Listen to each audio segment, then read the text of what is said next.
আলাইকুম guys, it's Amena from voice video. কেমন আছেন সবাই? আশা করি মহান আল্লাহ তাআলার অশেষ রহমতে আপনারা সবাই ভালো আছেন। চলে এসেছি আপনাদের সঙ্গে আরো একটি গল্প শেয়ার করতে। তো চলুন বেশি দেরি না করে শুরু করা যাক আমাদের আজকের গল্প, ভয়েস ভিডিও প্রেজেন্ট লাল দরজার রহস্য।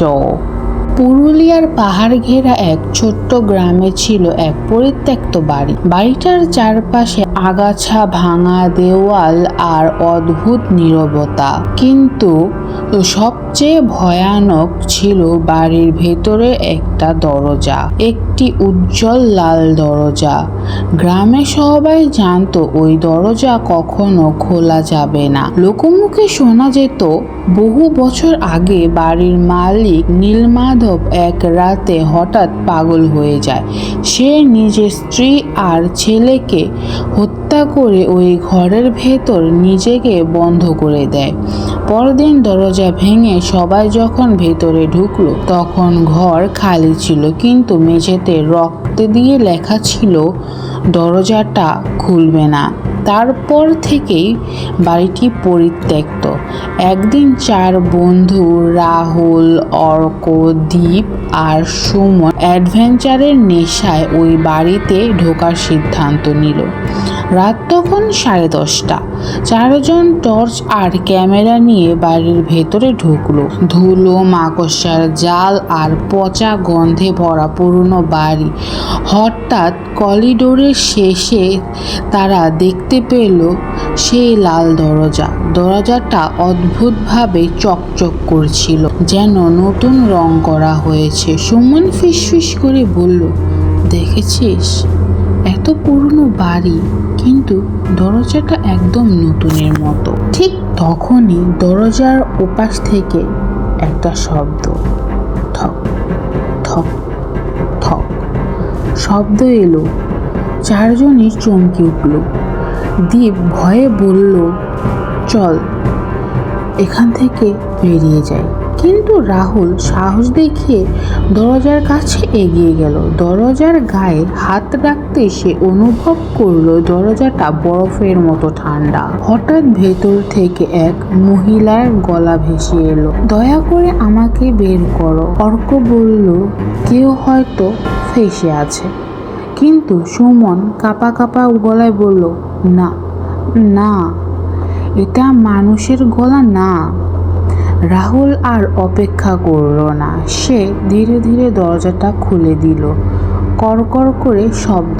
দরজা খুলতেই ভেতর থেকে এক ঝাঁক ঠান্ডা হাওয়া বেরিয়ে এলো। ঘরটা সম্পূর্ণ অন্ধকার। টর্চের আলো ফেলতেই দেখা গেল ঘরের মাঝখানে একটা পুরনো কাঠের চেয়ার, আর সেই চেয়ারে বসে আছে এক মহিলা, লাল শাড়ি পরা, এলোমেলো চুল, মাথা নিচু। রাহুল ধীরে ধীরে বলল, আপনি কে? মহিলাটা আস্তে আস্তে মাথা তুলল। তার মুখ দেখে চারজনের শরীর জমে গেল। মহিলার পুরো মুখ রক্ত দিয়ে ভরা, আর তার ঠোঁট ছিঁড়ে অস্বাভাবিক হাসি ফুটে আছে। হঠাৎ ঘরের দরজা নিজে থেকে বন্ধ হয়ে গেল। থপ।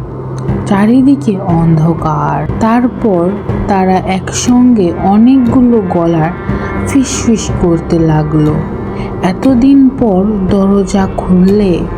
দীপ চিৎকার করে দরজা ধাক্কাতে লাগলো, কিন্তু দরজা খুলল না।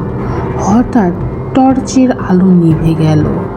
অন্ধকারের মধ্যে শুধু মহিলার হাসি শোনা যাচ্ছিল।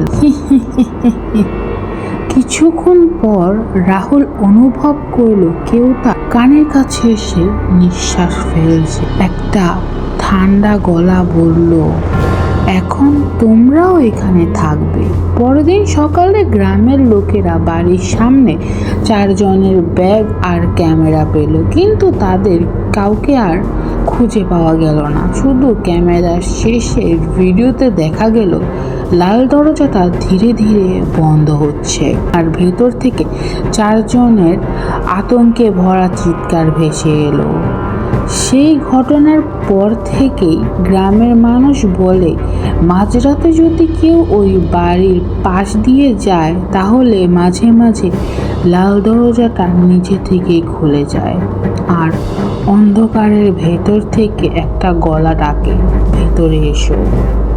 এই পর্যন্তই। গল্পটি যদি আপনাদের ভালো লেগে থাকে একটি লাইক, কমেন্ট এবং শেয়ার করে দেবেন।